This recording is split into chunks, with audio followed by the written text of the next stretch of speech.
either hit a goal or don't, you're much more likely to hit a goal if there's a definitive date attached to it. For example, I want to lose weight for this wedding.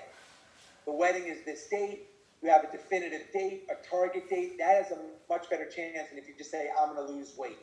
I want to run a marathon. Probably won't happen unless you say, I'm running the New York Marathon on this date. So putting a definitive target helps you get a goal. This makes this accomplishment even more unbelievable because you don't know until it's over. So did that force you, Chad, to be even more present? And did you break down, I know you said that you broke this task down into 20-minute blocks. Did you break it down even smaller?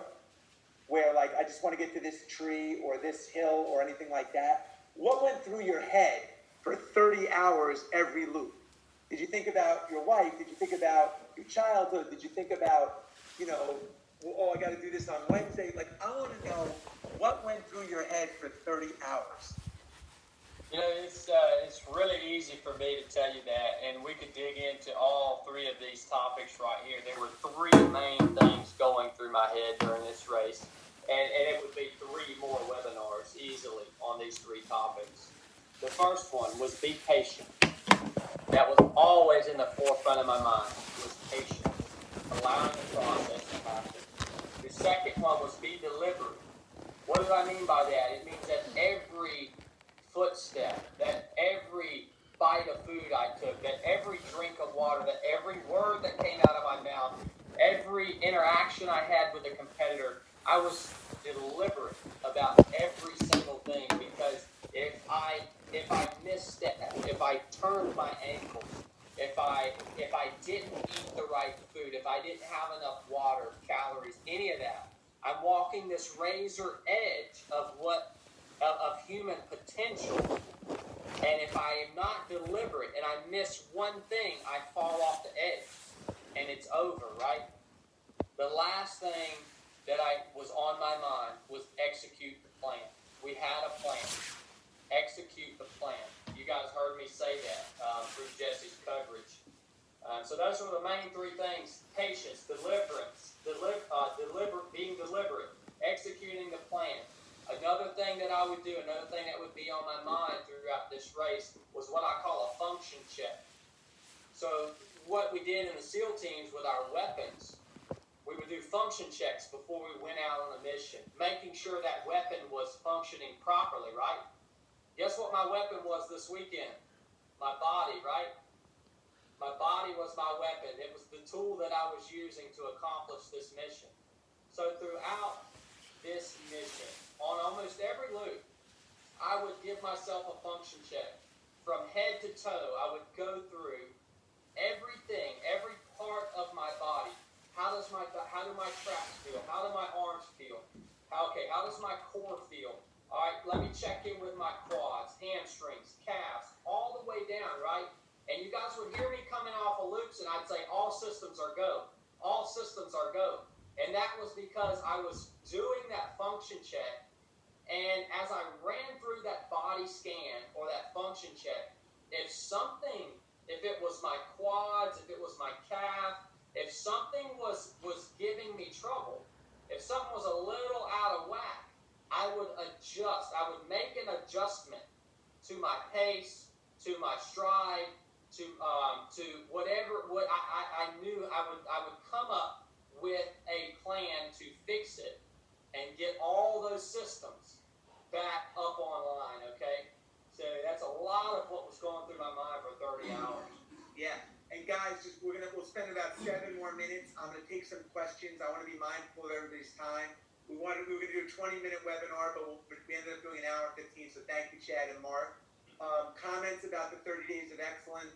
We wanted to make it affordable. A lot of people wanted more access. We just decided to do this. So to make it affordable, it was $2 a day, $60. The 3 of us are gonna go in. We're gonna do 3 lectures, a Q&A, and give you guys a template that will kind of help you, a grid, commit with an oath to just a 30-day of just being the best version of yourself. So Kevin will post that. We'd love to have you. We might not do it ever again, but I appreciate appreciate Chad and Mark volunteering to do that, and obviously, keeping the price where it is. I think it's an amazing opportunity. It's not one of these $20,000 things, $60. All right, a couple of questions that just came in, and then Chad, I know we'll let you get some sleep, and Mark, you as well. All right, let me get it going here. Someone just asked you, Chad, did you have any expectations coming into the race as far as hours? No, and I go back to what Mark said, earlier. No, I did not have any expectations. What you'll find is that a lot of times if you put expectations on yourself, you'll actually limit yourself because we are capable of so much more than we think we are. And, Jesse, I think it ties back into the conversation that we had over a month ago on our training run where I had some concern about, some of the injuries I've sustained affecting me, past a certain mark, past a certain time. I had experienced that in the past. And you really checked me there, man. You really checked me. And it made me realize, those expectations, good or bad, will limit you because you don't even understand. I don't even understand what I'm capable of. I haven't found my limit. So that's the reason I don't set those expectations, good or bad, brother. Mark and Chad, how has ultra running impacted you guys? I mean, we're all you guys are new to the sport. This is something new. You weren't running ultras 3 years ago, even 2 years ago.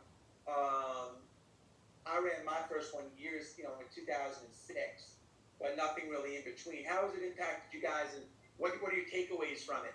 My main takeaway from this, man, is recently getting into this is it's taught me a lot of patience. It's taught me about, you can't speed up the process. You have to be patient. You have to be in the moment. Because a lot of times when you do a marathon, the end's 26 miles, whatever, you can run faster to get to 26 miles. But in these kind of races, you don't know when it's going to end. So if you're not patient, then it's going to catch up to you.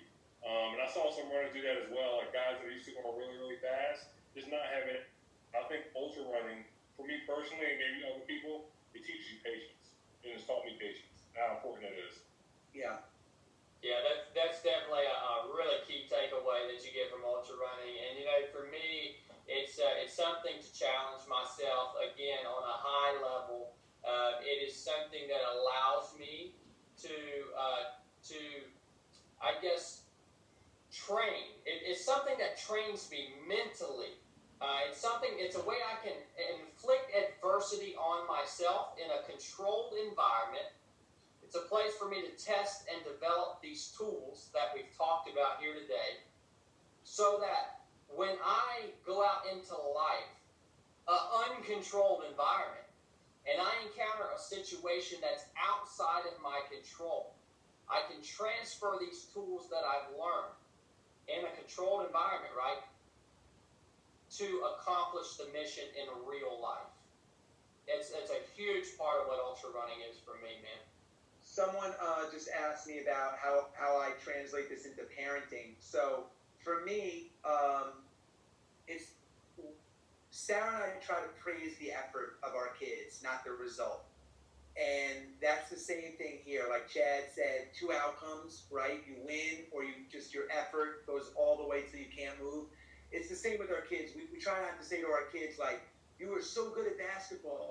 We would say, we loved watching you try hard, or we loved all the hard work you did this week is really paying off, and it's fun to watch. Praising the effort, and the effort is the only thing that we can give. I'm not a talent. None of us are really talented runners. I just try to finish.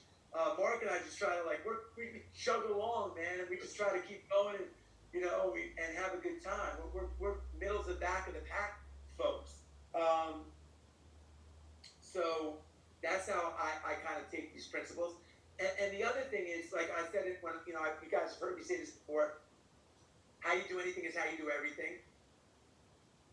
We try to take the same principles, and I'm talking for Mark and I because we've been training together for years.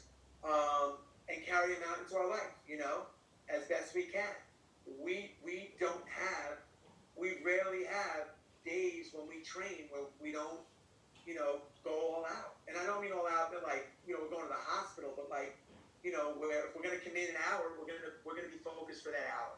So the same thing goes, like we try to be super present. I also want to state the obvious. We're three very different humans. We come from completely different backgrounds. Obviously, Mark's a black guy from New Jersey. I'm a white guy. Chad from the South. We have different religions. What I love about our relationship is all that stuff, and I'm not getting political. I don't want to put come on, man. Like I said, Chad won, we won. We lose, we lose. And I'm not just saying that. It really is that, and that's why all three of us are on this call. And Chad wouldn't have it any other way. He's like, he didn't want to make this about his victory. We don't talk about that. It's about the process. It was about what we talked about the night before, how we celebrate it. The example we try to be, and we all have flaws and we make mistakes too, and we're human, and we have bad days and we feel overwhelmed, and all the stuff that everybody has. But when we come together, we try to have fun, celebrate, and appreciate what it is that we have. So it's 10:15. Feel free to share this on Instagram. Tag Chad Wright. You can get his Instagram, and Mark, myself. You feel free to listen to Chad's podcast for more information, the 3 to 7 podcast. I can send an email if you guys want with a link to Chad's shirts. I'm wearing one now to help support him in his efforts as best we can, and thank him in our own way by supporting him for his service and everything he's done and for volunteering this time. And again, we'd love to have you in our 30-day program. It's $2 a day. And you can follow Mark as well. Lastly, so there's no confusion, I've seen some of the things about BACC. That's something called, this was a curse-free webinar. That's something that I'm trying to get better at from Chad. Is I'm trying to eliminate all cursing from my life. Chad doesn't use bad words, but I have a brand called the Big Ass Calendar Club, so I can't help it. So that's what BACC is, and there's a link to that in my bio. But so for anyone that asks. So anyway, any closing remarks, Mark or Chad, before we let everybody go here? Well, I want to say one thing, man. I know Chad says it's not about winning, and it wasn't all about winning, but I got to tell you, man, it felt good having a Victor and the hardware on board RV going back home, man. Felt like I was Bill Belichick, Robert Kraft from the Patriots, man. That felt amazing.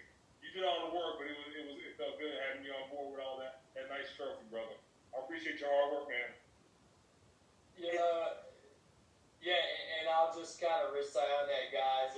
It's an honor to call you guys brothers. It's an honor to be able to share with everybody that's here with us tonight. And thank everyone for tuning in and for being along on this journey with us. Again, the team is so important to me.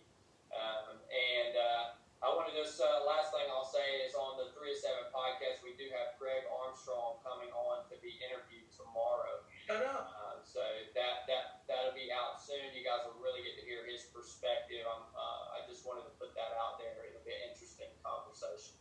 Oh my gosh, man, that's amazing. That's really cool. By the way, Chad, Greg Armstrong didn't say a word really during the thing.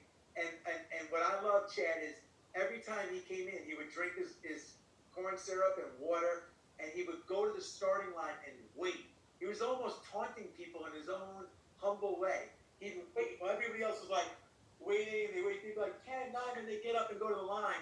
They wait till the last second. He would go right to the start line and wait there for 3 minutes. That is mentally on another level. I loved it. You right, Mark? Were you bugging out of that? Yeah. He was like a silent ninja, man. The other thing is I love that he said is at the end, Chad said to him, man, Greg, man, unbelievable race. Chad actually hugged him before he crossed the finish line, which I thought was very classy. And he said, man, I didn't think I was going to beat you. Chad said that to Greg. He said, Greg, I honestly didn't think I was going to beat you. And Greg said, I honestly didn't think you were going to beat me either. Yeah, that was awesome. That was amazing. Well, listen, man, great to see you guys. Thank everybody for joining us. We all feel so lucky that people want to hear us talk and share. We talk about it all the time, man. We feel so grateful that people, can benefit from these these thoughts, lessons, experiences, and we hope it encourages everybody to just push a little harder, be a little better, do things that they wouldn't have done, and take advantage of this gift that we all have. Because if you have a computer and you're watching this, and you're healthy enough to hear, see, and experience this, then man, we're just incredibly lucky. So thank you guys.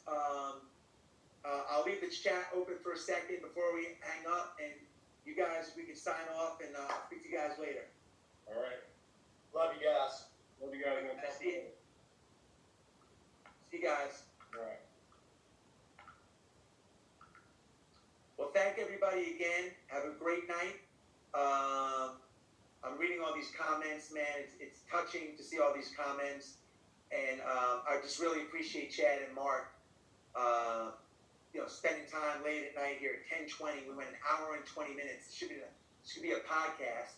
I didn't want to talk about Chad's nutrition or dip or anything. That's his own thing, and so I wanted to respect that. I knew what to care, but seeing the comments. So hope to see you guys in the 30 Days of Excellence. It's not physical. It's a coaching program. We're going to share different philosophies in a more structured way. So Kevin will post the link, and